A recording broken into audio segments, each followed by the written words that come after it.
We've got the latest on the AEW All Out Backstage fight investigation. An absent star is set to return soon to WWE. And Naomi is in talks with WWE over a return. Stay tuned for the news.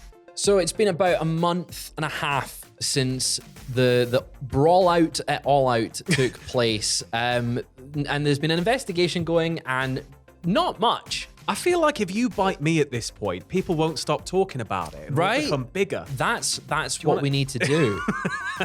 You know, looking like a snack, Sam.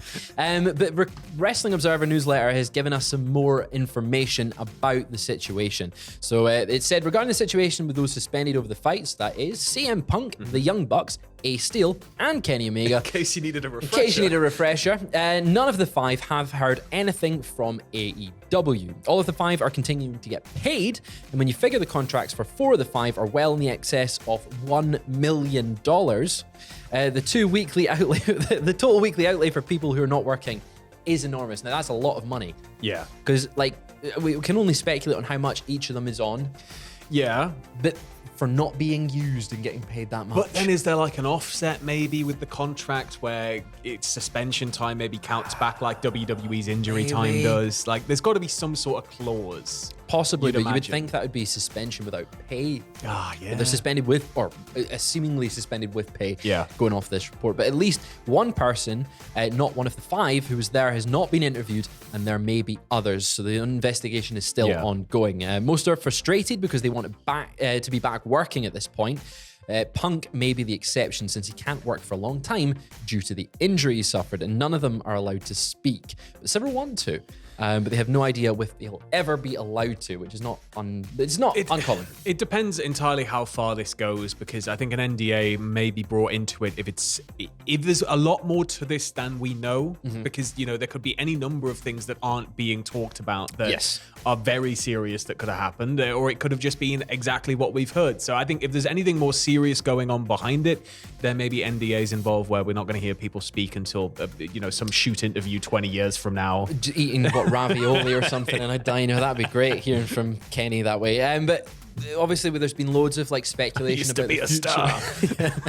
There's been loads of speculation about the future of all the people suspended, but Dave Meltzer's clarifying any rumors of anyone being fired, anyone being told they aren't coming back, or anything like that are incorrect as of midweek, as in this past week. It's going to fizzle out. The longer it's going on, the more I think it is just going to fizzle out. I say this every time, and everybody's just kind of like, no.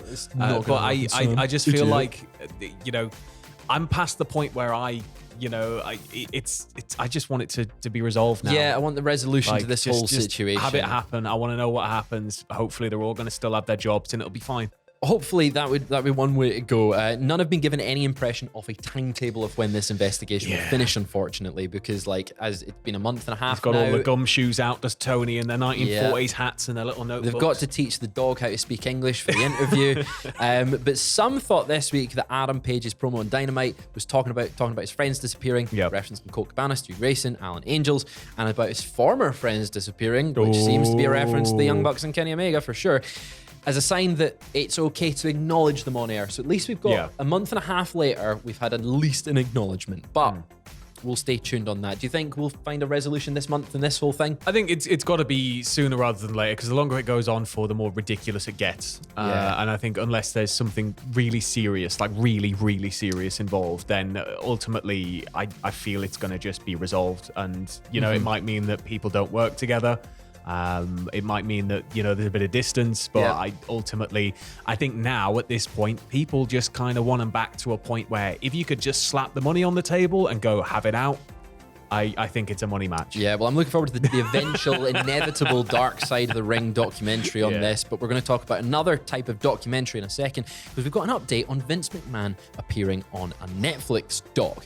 Now, Sam, what is happening? Now, Sam, what? Essentially, this coming from The Observer again, they said, what we know about the Netflix documentary on Vince McMahon is that it's been worked on for 2 years, and Vince himself made it clear that he didn't want a puff piece on him, saying that would be boring, which, it would, because we've seen that all anyway. WWE's produced every single fluff piece ever. But it was scheduled to be a 4-part series of 1-hour shows, but as you can imagine, with 2 years of work on such a project, it'd be hard to cut it to that length, so we'll see. but there's no word on when it will be released. But that's crap. That's absolute bollocks. Yeah. What? It was scheduled to be a 4-part series of 1-hour shows, but as you can imagine, with 2 years of work on such a project, that'll be hard to cut it to that length. So that's why I was wanting to get cut it to any length. That's why I was wanting to get your input on this, Sam, because you are a I've had film shoots expert. before where I've had we did one for Help for Heroes as a charity where they rode from Edinburgh to London. We had about 5 days of footage, and we had to cut that down into 15 minutes. But then there was an alternate cut of an hour. There's all sorts you can do. So what I took from this when he's saying there's been 2 years work on a project, that's 2 years extra worth of controversy to include in this documentary. Yeah, that's the one thing where we might see it get expanded. That's the word. Expanded to maybe 5-6 parts. But if you're going to do 4, you'd maybe want to go to 8 because then you're going to get more out of Netflix. Netflix are going to get more out of it. But the thing is, if Vince is involved with this, the current legal situation as it's ongoing, you can't really comment on that. You can't really speculate on that. There's only so much you can say about it. And that's essentially, it's the same byline you've read in every paper article about it. It's just, this is the facts. This is what's happening. Here's what's going to happen next. I do love a true crime doc, though, so I'd be very excited to see what happens here. But we've got another report from the Wrestling Observer newsletter talking about Halloween Havoc, the upcoming NXT Not a Takeover show that's happening. It looks like there's going to be a match that's going to be scrapped from the show. 100% said it's going to be Mandy Rose versus Alba Fire. Unfortunately, Mandy Rose's older brother sadly passed away recently, so she's got some time off. But it looks like that is not going to be taking place. But another match on the card will be Braun Breaker, JD McDonough, and Ilya Dragunov for the NXT title. And there's already rumors of Alba Fire being brought up to kind of maybe join Damage Control as well. Possibly. So there's many little things that could be going on. We saw Sonya Deville appear on NXT this past week. Perhaps she'll maybe fill the place of Mandy Rose at Halloween Havoc if they still want Alba Fire on the show. Can we just bring Halloween Havoc to the main roster already, though? Yeah. I just want the big pumpkin, the big inflatable Snickers pumpkin. You've got War Games. What, is that not enough for you? No, I want WCW back. I'm sorry. And I think Triple H does too. Yeah, he's really bringing every WCW thing back, isn't he? Next, it'll be Goldberg again. But we're moving over to Raw at the moment. Edge is still heavily involved with Judgment Day, according to the Wrestling Observer. He left the stable months ago. Yeah, but he's still kind of directing the creative. Yeah, it seems that way. So it's like he removed himself from the stable because they didn't like the creative direction that they were planning on going with the stable. And now it seems he is the creative directive on the stable. But I think the thing there is obviously it was his creative vision initially. And then with him removed from it, it's just sort of like, well, we can't just drastically change it. Yeah. So what were you thinking we were going to do? And it's like, well, we thought we could do this and then that. And then maybe if we work at a feud like this. And it might just be quite broad. It might be really minute stuff. It depends how intense Edge is as a creative mastermind. I think it's a good way to keep him about, though, because with his contract, sort of, he's got a certain amount of dates to make each year. Having him involved in creative, even once this contract is up, is possibly a really good thing. You never know. Like, if he just comes up with a great idea and all of a sudden, boom, Judgment Day are like the biggest thing in the world. It's like, oh, you're going to join the booking committee, Edge. Like, I wouldn't be opposed to so much that can come from a role like that. He's a really great wrestling mind, and I have enjoyed the Judgment Day since he left, where he must have taken on more of a creative role on it rather than a performing role. But it's exciting. He lost. Plus, he's off to do Percy Jackson series, isn't he as well? So he's going to be available less. And creative role, he can likely just email or call in, or even if he can't make it. Yeah, well, he's off to film that. Hopefully, he'll return at some point. I don't know. But Charlotte Flair is a returning star soon because, she's scheduled to return soon. That's the update. I really hope she's not involved in a title picture. What? She's a Flair. She's a Flair, but you know how it goes. I hope Triple H. 5 minutes of something. Couple of moonsaults to the outside. Figure 8. Yep. Done. Well, I hope that's walking out with it hoisted up. Hope Triple H books are better than that, because I really hope she just has a feud without the title, because my worry when I saw this headline from the Wrestling Observer was that she was going to get inserted into the SmackDown Women's title picture or the Raw Women's title picture. I don't think she needs it. Why don't they just make her Sister Abigail? I think the world would burn.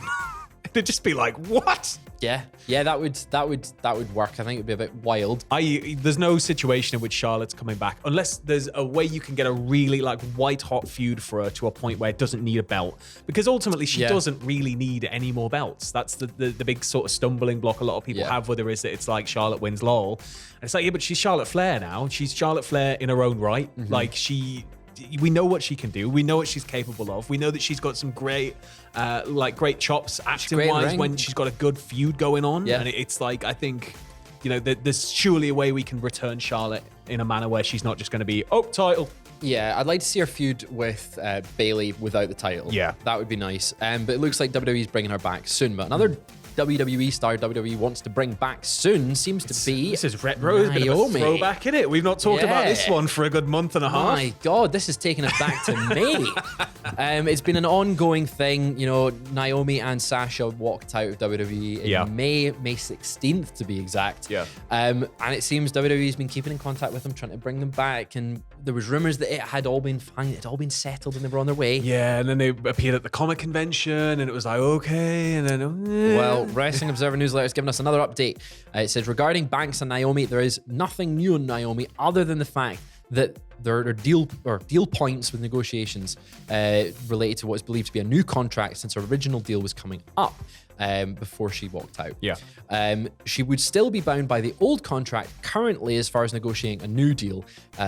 But yeah, so it looks like she's in the middle of negotiating. It's something under the old regime. I think we would have seen a more kind of staunch attitude of, well, you can't go anywhere else till you come back and do these dates for us, so come back, do these dates for us. She gets squashed all over the place for a month or two and then goodbye. But you've got to think that the new regime is going to want to provide Naomi with something that is going to solidify her and make WWE a place she wants to be, because she's a star that has a lot of fans, a lot of potential as well, like a rabid fan base as well, a lot of potential. There's a lot of different places you could reinsert her into the roster.